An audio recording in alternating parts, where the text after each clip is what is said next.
We have the Tribulations team and the Jubilation team in the Jubilee party.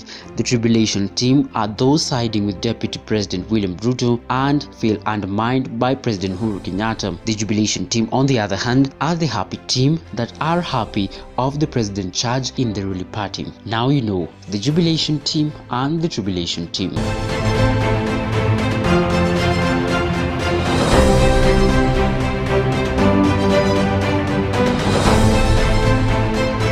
Back in 2008, after the 2007 general election that was marred by violence, William Kipchirchir Samoei Arap Ruto, the then Eldoret North Member of Parliament, was indicted by the International Criminal Court (ICC) of Justice for the involvement in the 2007-2008 political violence, together with Uhuru Muigai Kenyatta and 4 others.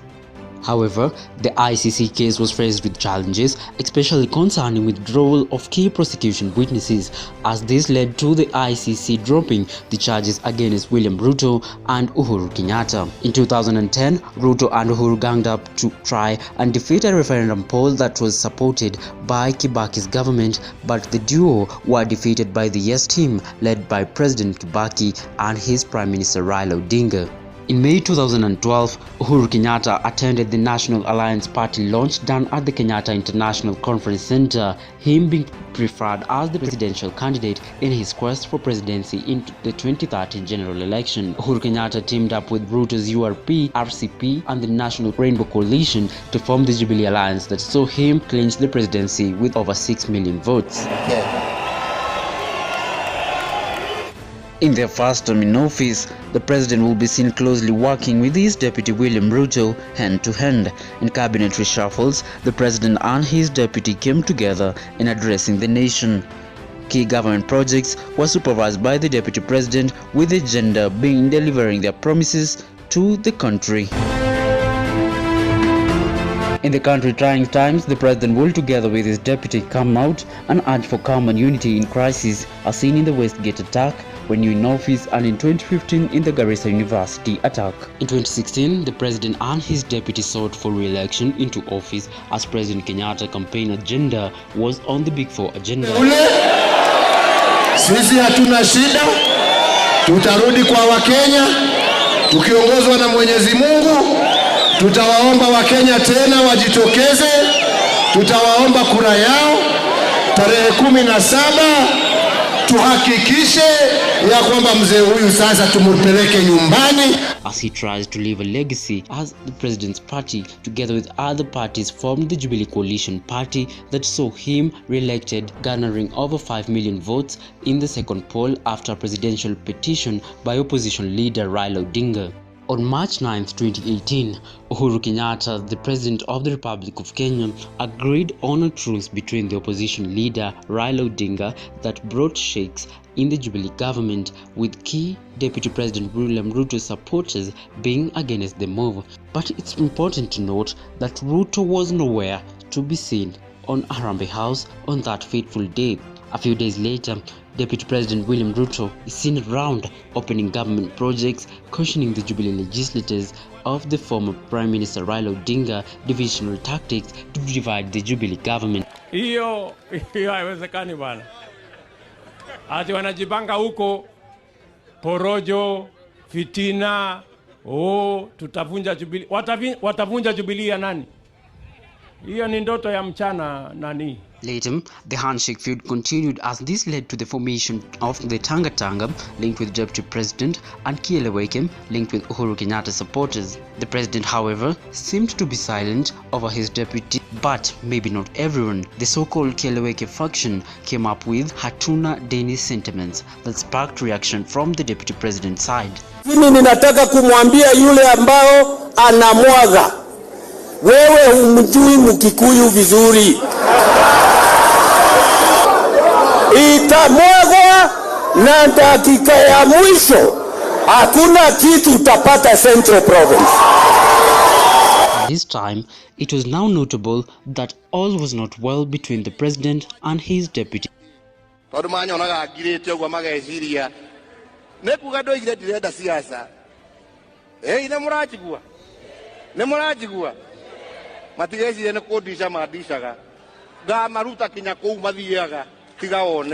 Mundu agikorwo we mheshimiwa coka gicagi gwaku wake cukuru wekirira andu thitima na mbeca irio hetwo. Former Prime Minister Raila Odinga announced that him and the president were in talks to see the change of the constitution in order to bring politics of inclusivity, and the winner takes it all to an end. This led to an emergence of the Building Bridges initiative that was to oversee the change of the constitution. The deputy president was again against the president and dismissed the changes, saying this was a scheme to weaken devolution. Mimi nashangaa juzi tulizindua hii kitu inaitwa BBI. Hata haikumaliza weekend tukasema watu wakasome. Sasa wajuaji wanazunguka kila pahali wakituambia ati vile tutafanya. Nemathie na kou. Devolution is not on the table kwa mambo ya katiba. Kama kundakuwa na mjadala wowote wa mambo ya devolution, ni vile tutaongeza pesa kutoka Nairobi ije mashinani. In November 2019, on the BBI report launch, the deputy president was seemingly sidelined even on the podium, as this showed the open division between the president and his deputy. It was now not business as usual. In February 2020, Tanga team of legislators and President Kenyatta team of legislators held parallel press briefings where the Tanga was saying that any impeachment against the deputy president is a no, whereas the Keleweke team accused the deputy president of abuse of office and connection to graft. That William Ruto must shape up or ship out.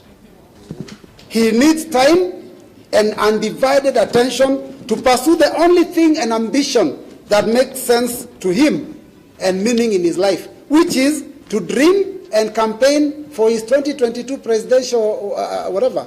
These attacks have now peaked with the creation of a team directly loyal to the deputy president within the ruling party.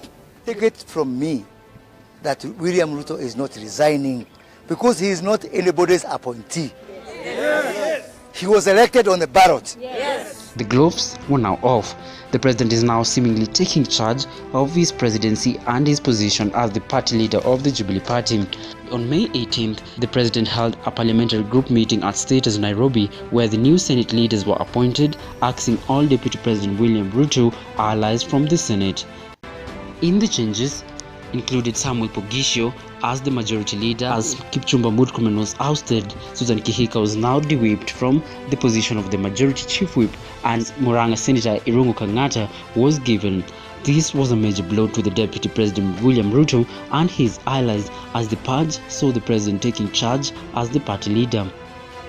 Later, 5 nominated senators that snapped the meeting were summoned by the disciplinary committee over indiscipline and disloyalty to the party. The 5 include Millicent Omanga, Mary Senetam, Falhada Deko Iman, Christine Zawadi, and Naomi Jilo, even as the president purged on cracking the whip moves to the National Assembly. The question that now remains, could the deputy president be disobeying the rule of power? Never to shun your master. As political experts warn, DP sidelining the plan to oust him from office and gave his position to Baringo Senator Gideon Moi, terming the 2022 presidential election a boardroom affair, following the new post-election coalition with KANU. And I've said this, in 2022, everything will be a boardroom deal. People distribute positions in some boardroom, and the game has already started. But I want to talk about Gideon Moi.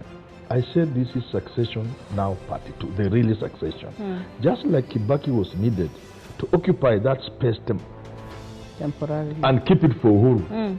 Raila is meant to occupy this space between 2022 and 2027. And keep it for Gideon? Keep it for Gideon. I'm telling you it. David Muradhi, a key President Uhuru Kenyatta ally and the Jubilee Party Vice Chairman, has been publicly opposed to the Deputy President, with his utterances openly suggesting that the Deputy President will not receive any support from President Uhuru Kenyatta in his 2022 presidential bid. Chama iko imara, Jubilee iko imara, sawa sawa. Na la mwisho, Uhuru hata wachia mwizi hii kiti. Mumenielewa? Ama awachie mwizi? Awachie mwizi? Hata wachia mwizi.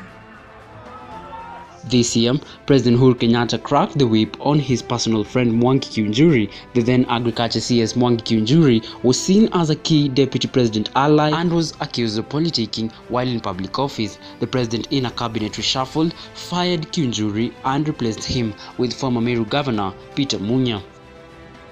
I take this opportunity to thank him most sincerely for our friendship and most importantly for the honor and privilege to have served in his government as a cabinet secretary.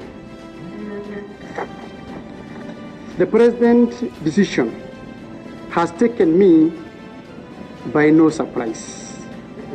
I thank God. I feel relieved. It now seems the deputy president is a man under siege, sidelined and left thinking.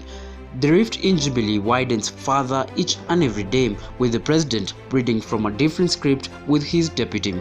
New political realignments take shape, with the deputy president position in the Jubilee party seeming in limbo. So what next for the deputy president with 2 years just left to 2022? What is the deputy president move? Only time will tell. Reporting for the Tune 254, my name is Brian Kosgei.